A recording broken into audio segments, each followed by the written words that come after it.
Hello, hello, and welcome to the second week of the Luck of the Dice Cup, looking specifically at Division A first, of course, but having a look at B as well. We're doing the rundown for this week as we speak now.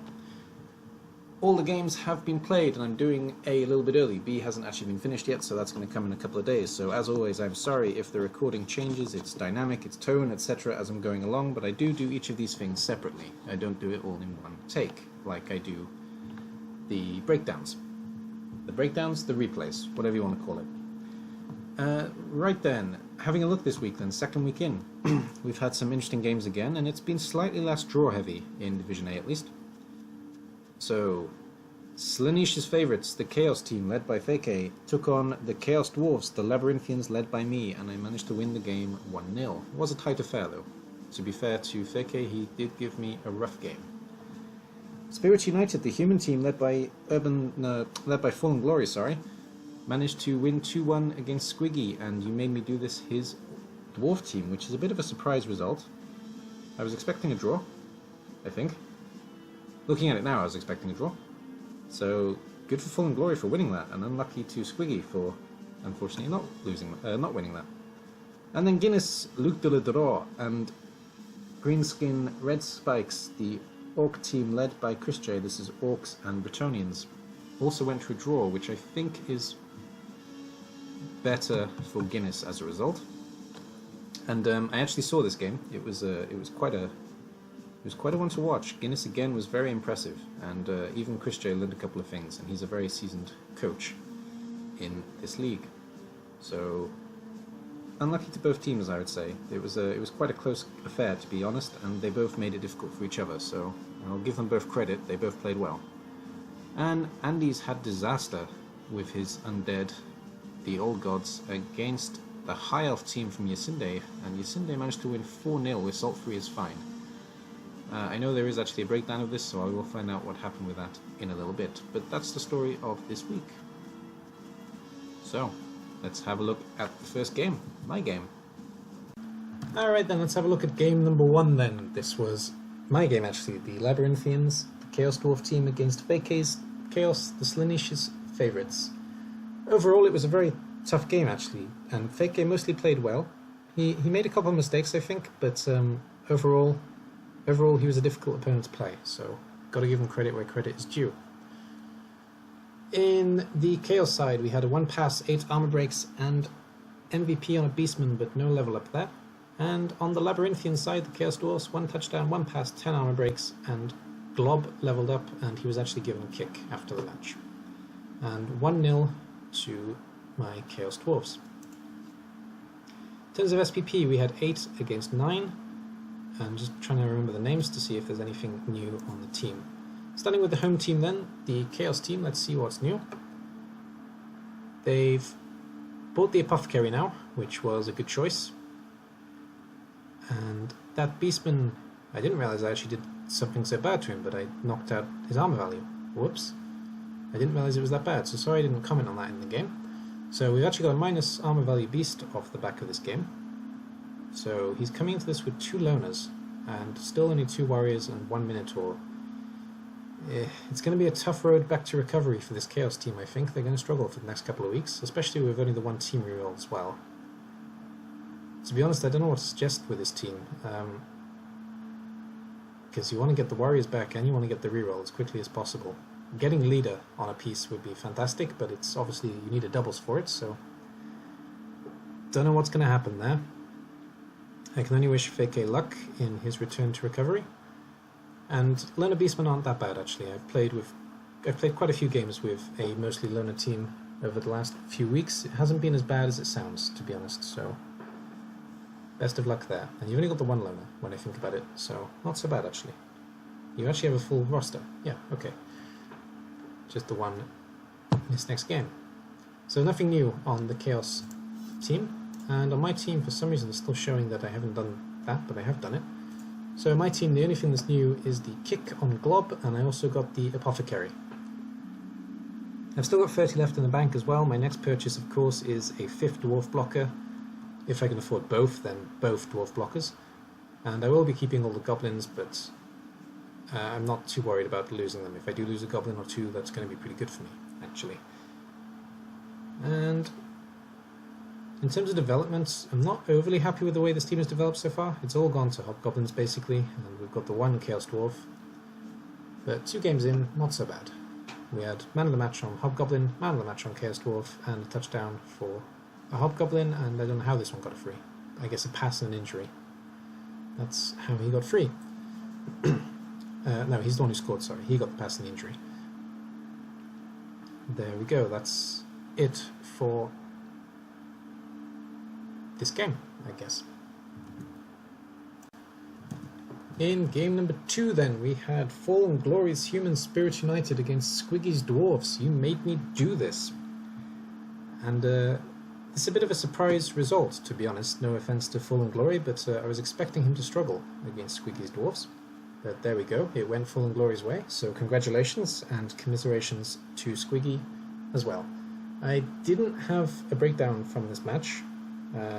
I was speaking to Fulham when he was playing. I didn't get to see the game myself, but he didn't actually give me a formal breakdown, so I'm not going to use one. There was some fouling in this game as well, which is quite surprising, especially with Fallen Glory playing. But we had 2 touchdowns, 8 armor breaks, and an expulsion for the humans. And Blitzer got man of the match, which is good news. And Longbeard got man of the match, which leveled him up. 1 touchdown, 4 armor breaks, and an expulsion for the Dwarves. It looks like the Dwarves had a rough game. And I don't know though, I didn't see the game. So 2-1 to the humans. And we got 10-17 against 10. Yeah, there's a lot of SPP on the human side. Wow. Let's have a look at the human team then. And oh yeah, there's a lot of things on the human team indeed. I think all of this is new. The plus agility I'm pretty sure wasn't there before, so we have a plus agility blitzer, which is fantastic actually, especially if you make him into a ball carrier. Why not? It's maybe even better than a thrower. He is better than a thrower, looking at it. Yeah, okay. And we rolled doubles on the ogre and we've gone block. I see what you did there. Very nice. And very worrying. Not looking forward to facing the humans now, though I have them last, so I wasn't looking forward to facing them regardless. And the catcher's been given block, or maybe he already had block, I'm not 100% sure. But there we go. So plus agility, plus block, plus block. And still 12-man roster, got 30 in the bank, not spending that on anything. Still no apothecary, which is bad news for the humans. I don't think he spent his money on something else though, so surprising that he hasn't managed to get the apothecary after 2 games. I'll hand over to Fallen Glory for that. Hopefully he can leave a message saying what happened there. But that's it for the human team. They're developing nicely, very nicely. That's 2 fantastic results, though it has, of course, very highly buffed your TV. What are you now at the moment? You are now 1140, which puts you well above everybody else, yes. And the dwarves were your opponent. These dwarves. And 1, 2, 3, 4, 5, 11 players still, though there's 1 out with, I guess, missed next game. Yeah, 1 out with missed next game, so we've got 1 loner next week. There was just a Longbeard anyway, so there's not much difference between them. And forgive me, I don't think he had Mighty Blow before, but maybe he did. Yeah, I think he was the MVP actually, so yes. He's been given Mighty Blow, which he didn't have before, and Almost an Elf, the runner, is 1 touchdown away from leveling up. It's a scary dwarf team. These are my opponents in a couple of weeks, so I am taking extra time to look at them. They have bought the apothecary, and they're out of gold. I'm wondering if they actually bought something then. Maybe they bought the apothecary, that's probably what they bought actually. Fair enough then. So that's it for the humans against the dwarves. Wrong page. Next up in game 3 was Guinness Look de la Draw against Chris J's Green Skin Red Spikes, the Bretonians against the Orcs, and this video is available on Chris J's channel along with his steel video with the Skaven. You can watch them both. I would recommend that you do because Chris J is very good at this as well. So please do go over to his channel and have a look. And I actually saw this game. I haven't been given a rundown, but I actually saw the game, and it was a very close affair, and both teams had a chance to score. But it did end up 0-0, and I think both coaches played extremely well. I don't think there was a clear winner, so I think the draw was actually fair as an outsider. So there was a death on the Bretonian side. 1 pass, 11 armor breaks, and Blitzer leveled up with MVP, which is good news for Bretonians. And the Greenskin Red Spikes also had a death, this Blitzer, unfortunately. And 12 armor breaks. And the dead Blitzer got MVP, as you can see. And we got 10 against 9. Let's have a look at the teams then, starting with look at the draw. Wow, the Blitzer actually got plus strength. I'm glad I faced this team first and I'm not facing them later on. Overall though, I guess he got MVP both games, because he's got 10 in total. Overall, yeah, slow development for this Bretonian team. They're going to struggle a bit, and they have a 13-man roster without an apothecary, which is an interesting choice. I'm not going to question it, but it's just an interesting choice. Plus strength on a Blitzer, that's terrifying. We got 2 blockers who can potentially level up soon, and we've got a lineman who can potentially level up soon, but without the apothecary everything is in danger in a Bretonian team. I'm not sure who the next opponent is. I hope for their sake it's somebody relatively agility based, though the only agility based team in the league is the High Elves, and I don't think the High Elves are next. We'll have a look at the end about that though. So that's very nice though, and hopefully we can see an apothecary in this team soon. And then his opponent were the Greenskin Red Spikes. There they are. Ooh, Chris J took a bit of a beating here as well. So we got... Oh, and sorry, there was a death in this team, wasn't there? Let's have another look. Was it just a peasant? Or was it I think it was a Blitzer actually. I think this Blitzer is dead. So that really sucks. Unlucky there, Guinness. And then back to the Orcs, there they are. Lost them again for a second. So, we got a Blitzer dead, and he's actually been replaced. So, already managed to fix that problem. There is an apothecary on this team as well, and he's still got 20 in the bank, so he's been doing well with the cash, apparently. And we got a lineman who was injured with missed next game. And we have a Black Orc who is injured with Niggle. That's bad news. So at least he's got no SPP. You can maybe fire him and replace him relatively quickly, hopefully, if the gold keeps going. And the dead Blitzer was the only piece that really had any kind of SPP on him, so that's a really tough result for Chris, I think. Though to be honest, rookie Orcs are still good Orcs, so I don't know. I'm not looking forward to playing this team. I've got them eventually, and playing Orcs is never fun, and playing Chris J with Orcs is, well, always fun, but also always challenging. Yeah, a couple of Black Orcs can potentially level up from an MVP. The lineman has 2 SPP, but you don't want it there. And the thrower has 1 SPP. Yeah, we need to be scoring with this team, I guess. That's what's missing from the Orc side. Just having a quick look at their last game, actually, because I don't remember. Was it a draw last game? 0-0 as well? Yes, it was. There we go then. 0-0, 0-0.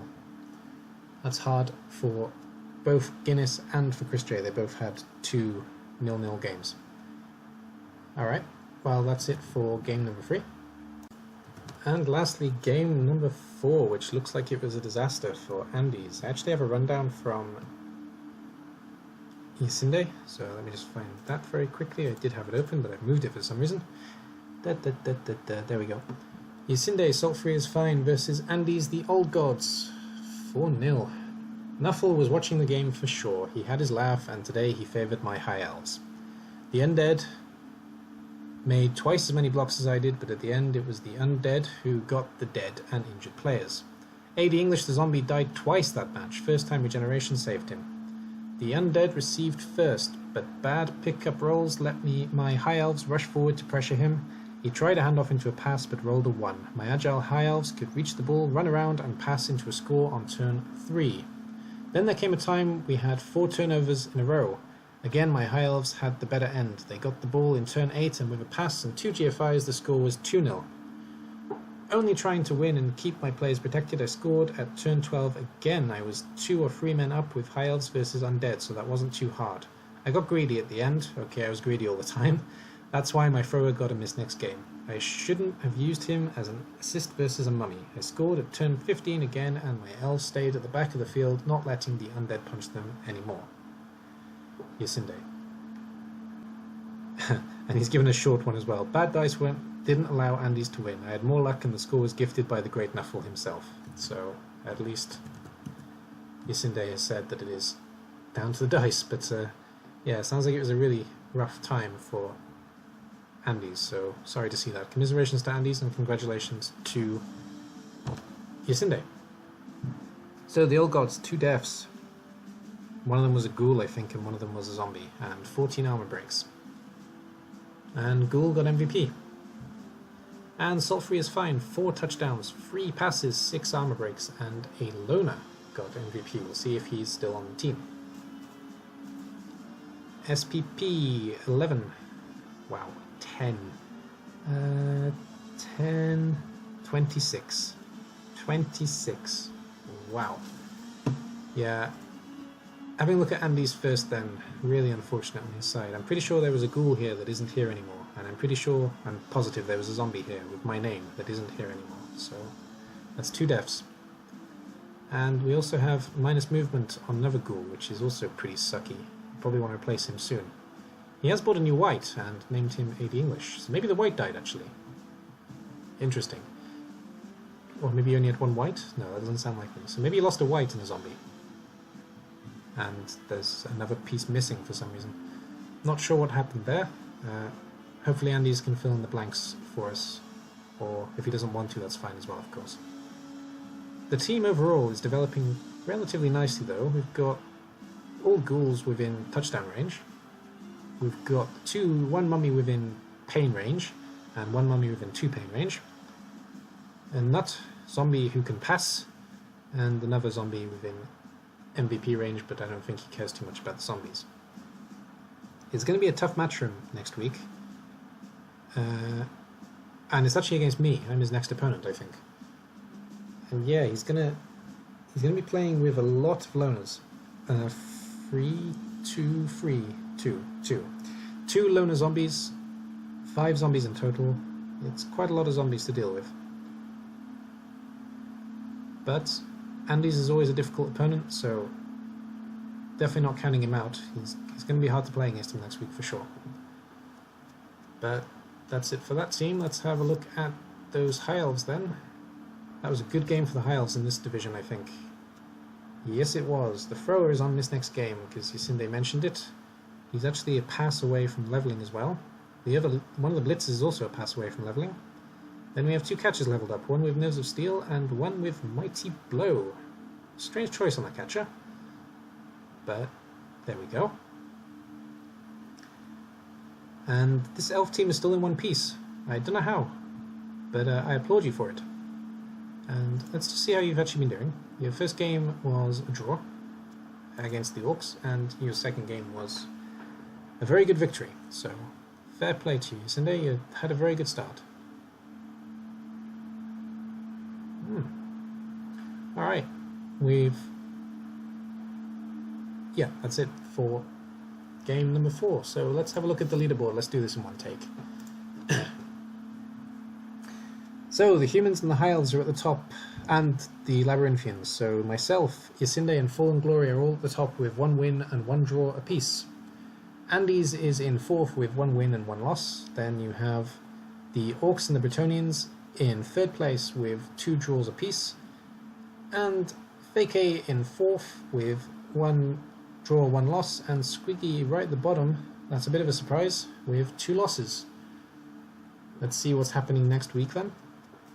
So next week we have Fake's Chaos against Greenskin Red Spikes, the Orcs of Chris J.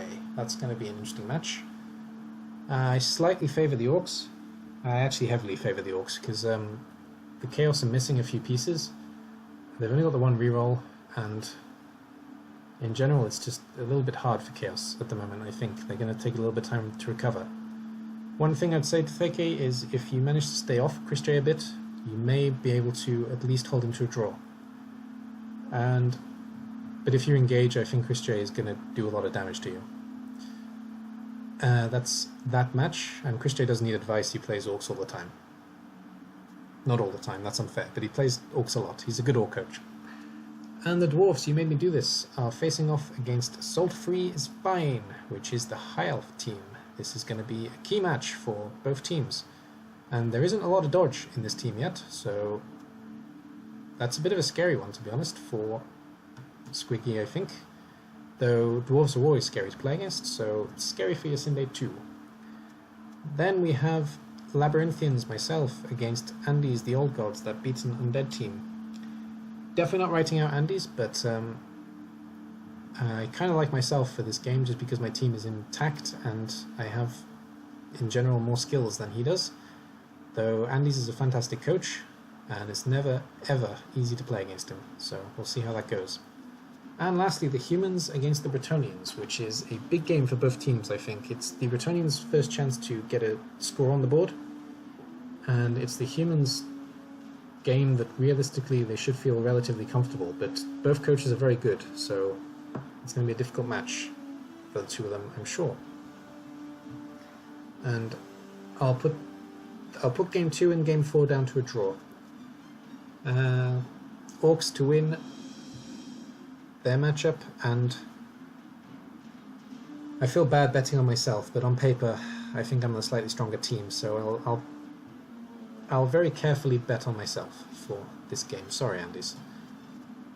And then that's it for Division A. Let's move on to Division B. Alright then, taking a look at Division B. 8 teams faced off against each other. Hoi 83 Death Metal or Gotrek Gunnarsson's Khemri Nagash's Buddies lost 0-1 to Urban Zorro's Brody's Chosen, the Necromantic team. Husky Hugs the Lizards took on Owls on Parade, the Wood Elves, Orc versus Undo, and they managed to draw 1-1. The Butt Pains lost Fire Admin, unfortunately, to Luck of the Rats. This is Jackal and Chris J. This isn't Chris J, sorry, this is Smocko. This is Jackal and Smocko. And the Ho-Ho-Hos, led by Top Hat, the Dark Elves, lost 2-1 to Viking Raid, the Norse team led by Voxen. That's it for this week. Let's have a look at the actual games. Alright, let's have a look at game number 1 then. We had Gotrek Gunnarsson, Hoi 83's, Nagash's Buddies, the Khemri team, against Brody's Chosen, the Necromantic team led by Urban Zorro. I've heard nothing from either coach. We had 1 pass, 4 armor breaks, and Frora, my favourite Khemri piece, got MVP. And Brody's Chosen, MVP went to a Flesh Golem, which is huge. 1 touchdown, 10 armor breaks. Brody's Chosen, of course, managed to win the game 1-0. In terms of SPP then, we've gone 5-2-1, so that's 8, and 5-3-2, that's 10. Let's have a look at the Khemri team first of all then. They're a player down, which they can afford to replace.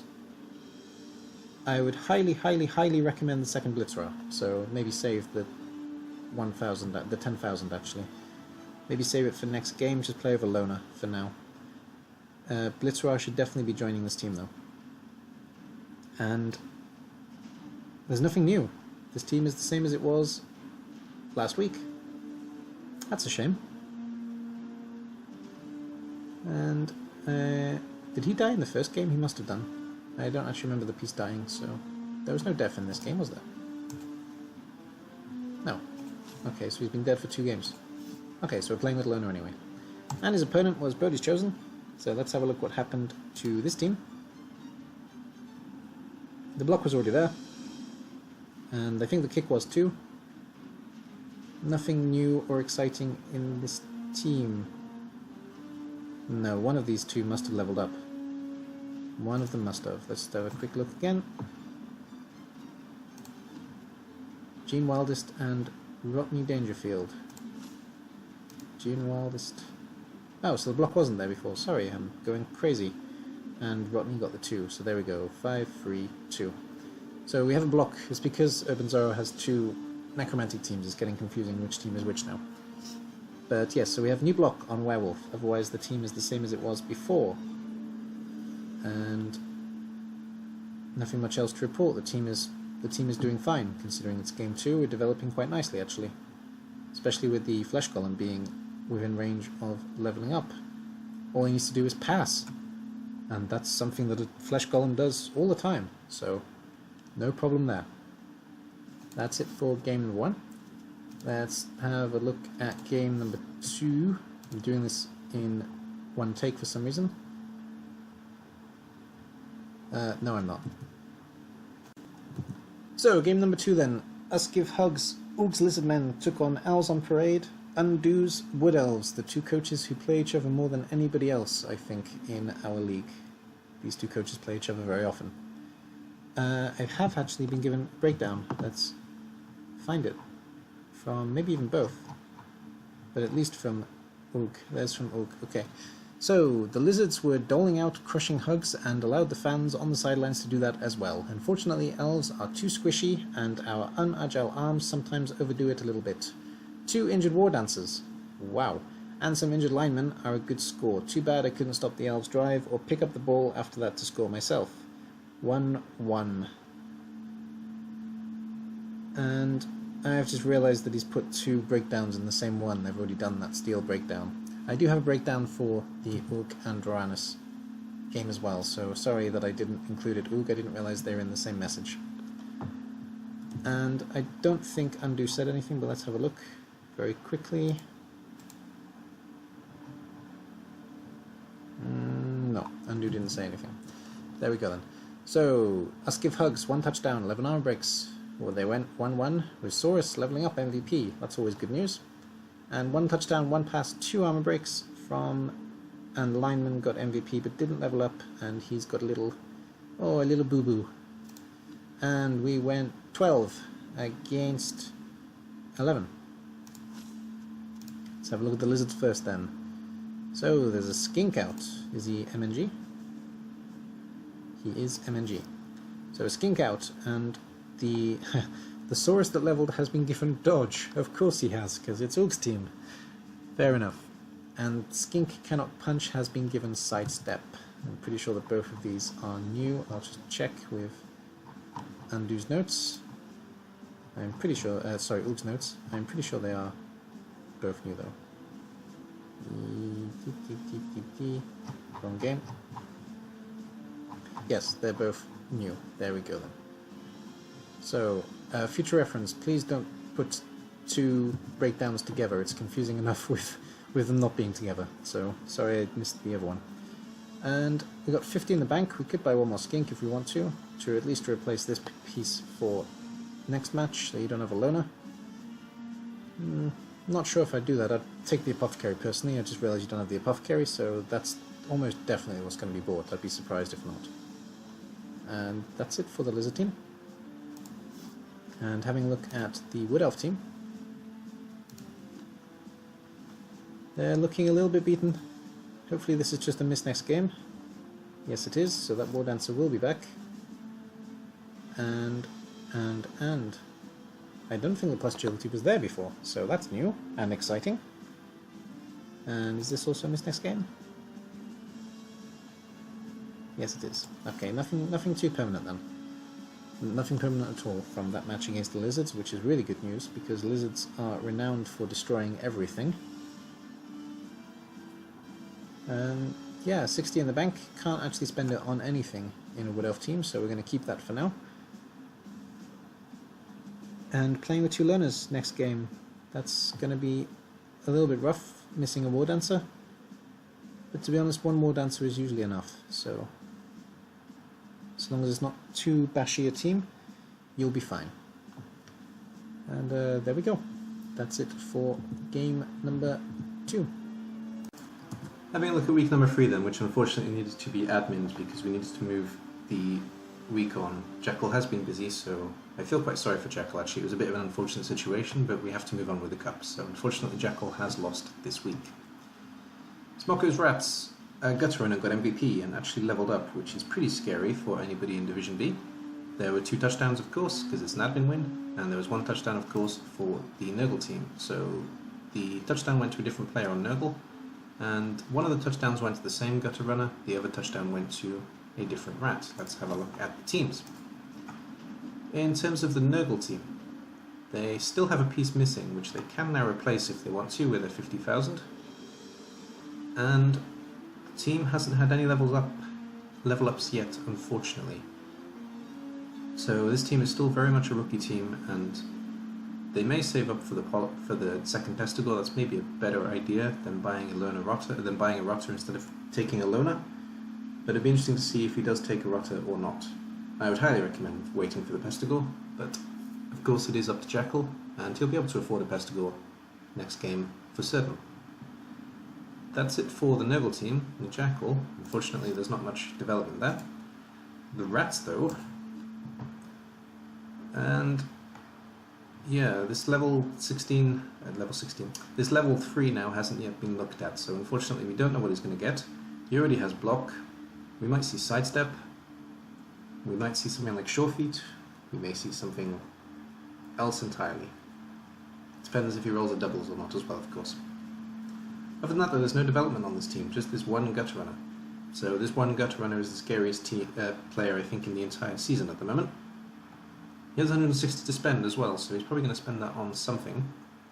We may see one more lineman, but it is Smocko. He doesn't usually take extra linemen, so it'll be interesting to see what he does with that cash. Anyway, that's it for game number 3.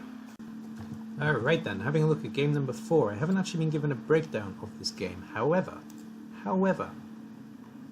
the Schleich, I don't know how to say his name, Schleich? I don't know. I don't even want to try, sorry, I'm not sure how to pronounce it. Let's have a look at it again. Schleiss? Maybe Schleiss. That makes a lot of sense.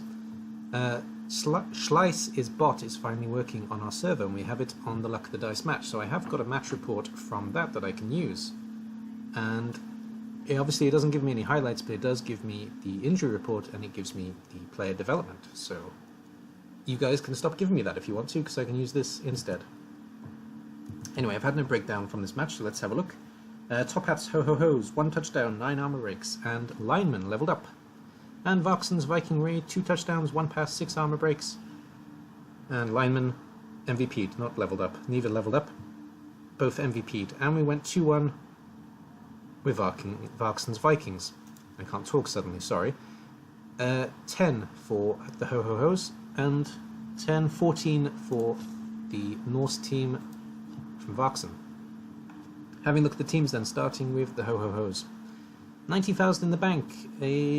That can get you... What can that get you? That can get you a runner, it can get you an assassin, it can get you a lineman. So, and it can get you an apothecary. Apothecary is probably the first choice.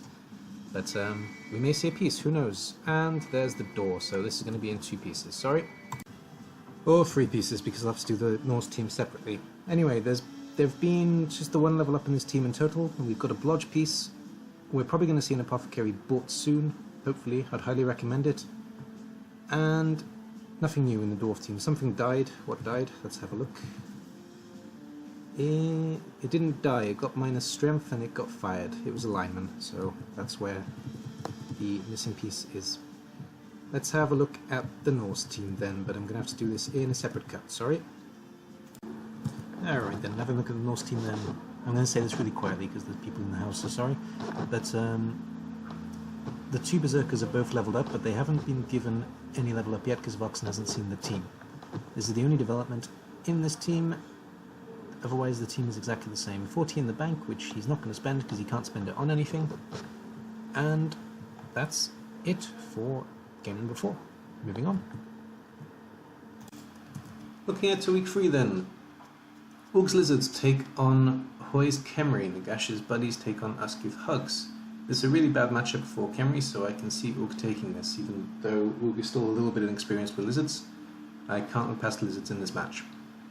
Brody's chosen the Necromantic take on the Butt Pains Nurgle team, Jackal Jackal here against Urban Zorro here, and can't really look past Urban Zorro here, unfortunately.